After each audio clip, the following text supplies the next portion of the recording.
അസ്സലാമു അലൈക്കും വറഹ്മത്തുള്ളാഹി വബറകാതുഹു. മലപ്പുറം ജില്ലയിൽ നിന്നും ഒരു ദുഃഖവാർത്തയാണ് ഇന്ന് കേൾക്കാൻ സാധിച്ചത്.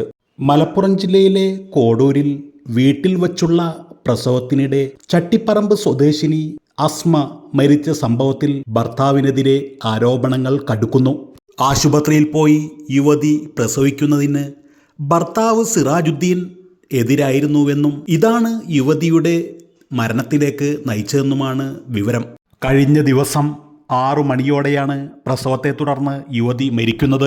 അക്യൂപങ്ചർ ചികിത്സ നടത്തുന്നയാളാണ് ഭർത്താവായ സിറാജുദ്ദീൻ. അസ്മയുടെ ആദ്യ 2 പ്രസവവും ആശുപത്രിയിലായിരുന്നു. പിന്നീട് ഇയാൾ ചികിത്സ പഠിച്ചു. തുടർന്നുള്ള 3 പ്രസവങ്ങളും വീട്ടിൽ വച്ചാണ് നടത്തിയത്. അതിൽ 5ാമത്തെ പ്രസവത്തിനിടയിലാണ് അസ്മ മരിക്കുന്നത്. അസ്മയും അക്യൂപഞ്ചർ പഠിച്ചിരുന്നു. കാസർഗോഡ് പള്ളിയിൽ ജോലി ചെയ്യുന്ന ആളെന്ന നിലയിലാണ് ഇവർക്ക് വീട് നൽകിയതെന്ന് വാടക ഉടമ പറയുന്നു. 1.5 വർഷമായി വാടകയ്ക്ക് താമസിക്കുന്നുണ്ടെങ്കിലും ഇവർക്ക് അയൽവാസികളുമായി ബന്ധം ഉണ്ടായിരുന്നില്ല. ഇവർ വീട്ടിൽ ചികിത്സ നടത്തിയത് സംബന്ധിച്ച് ആർക്കും വിവരവുമില്ല. യുവതി ഗർഭിണിയായിരുന്ന കാര്യം മറച്ചു വച്ചിരുന്നതായി വാർഡ് മെമ്പർ സാദിഖ് പറഞ്ഞു. പോലീസ് വിളിക്കുമ്പോഴാണ് യുവതിയുടെ മരണവിവരം അറിയുന്നതെന്നും ജനുവരിയിൽ ആശാവർക്കർ വീട്ടിലെത്തിയപ്പോൾ ഗർഭിണിയല്ലെന്നാണ് അറിയിച്ചതെന്നും വാർഡ് മെമ്പർ പറയുന്നു. ആശാവർക്കറുമായി സംസാരിക്കുമ്പോൾ ഇവർ വീടിന് പുറത്തിറങ്ങാൻ തയ്യാറായില്ലെന്നും മെമ്പർ ആരോപിക്കുന്നുണ്ട്. യുവതി മരിച്ചെന്നുറപ്പായതോടെ ആംബുലൻസിൽ യുവതിയുടെ മൃതദേഹം പെരുമ്പാവൂരിൽ എത്തിച്ച് സംസ്കരിക്കാനായിരുന്നു സിറാജുദ്ദീൻ്റെ ശ്രമം. യുവതിക്ക് ശ്വാസമുട്ടലാണെന്നാണ് ആംബുലൻസ് ഡ്രൈവറോട് സിറാജുദ്ദീൻ പറഞ്ഞത്.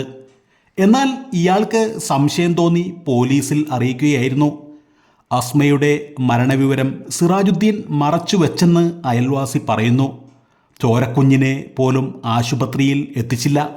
പെരുമ്പാവൂർ എത്തിയ ശേഷം അയൽവാസികളാണ് കുഞ്ഞിനെ ആസ്പത്രിയിലേക്ക് മാറ്റിയത്. സംഭവത്തിൽ അസ്വാഭാവിക മരണത്തിന് പോലീസ് കേസെടുത്തിരിക്കുകയാണ്. സിറാജുദ്ദീനെ യുവതിയുടെ കുടുംബം കയ്യേറ്റം ചെയ്തിരുന്നു. ഇയാളിപ്പോൾ ആശുപത്രിയിലാണ്. സത്യത്തിലൂടെ സംഭവിച്ചത് ഇവരുടെ ആദ്യ 2 പ്രസവങ്ങൾ ആശുപത്രിയിൽ വെച്ചായിരുന്നു. പിന്നീട് 3 പ്രസവങ്ങൾ വീട്ടിൽ വെച്ച് തന്നെ നല്ല രീതിയിൽ തന്നെ നടത്തി. ഇവർ അക്യൂപങ്ചർ പഠിച്ചുകൊണ്ടാണ് ഇങ്ങനെ ഒരു കൃത്യം വീട്ടിൽ വെച്ച് തന്നെ അവർ ചെയ്തത്. സത്യത്തിൽ ആ ഒരു ആത്മവിശ്വാസം അവരെ ദുരന്തത്തിലേക്ക് കലാശിക്കുകയായിരുന്നു. മാത്രവുമല്ല ഇവർ യൂട്യൂബർ കൂടിയാണെന്നാണ് ഇപ്പോൾ അറിയാൻ സാധിച്ചിരിക്കുന്നത്. പല യൂട്യൂബും നോക്കിക്കൊണ്ടും ആളുകൾ ഇങ്ങനെയുള്ള കടുങ്കൈകളൊക്കെ ചെയ്യുന്നത് കാണാറുണ്ട്.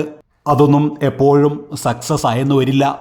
ഈയൊരു വാർത്ത കേട്ടപ്പോൾ എനിക്ക് ഓർമ്മ വരുന്നത് വർഷങ്ങൾക്ക് മുൻപ് കളിമണ്ണ് എന്ന സിനിമയിൽ ശ്വേതാ മേനോൻ അഭിനയിച്ച ഒരു ലൈവ് സീനാണ് ഓർമ്മ വരുന്നത്.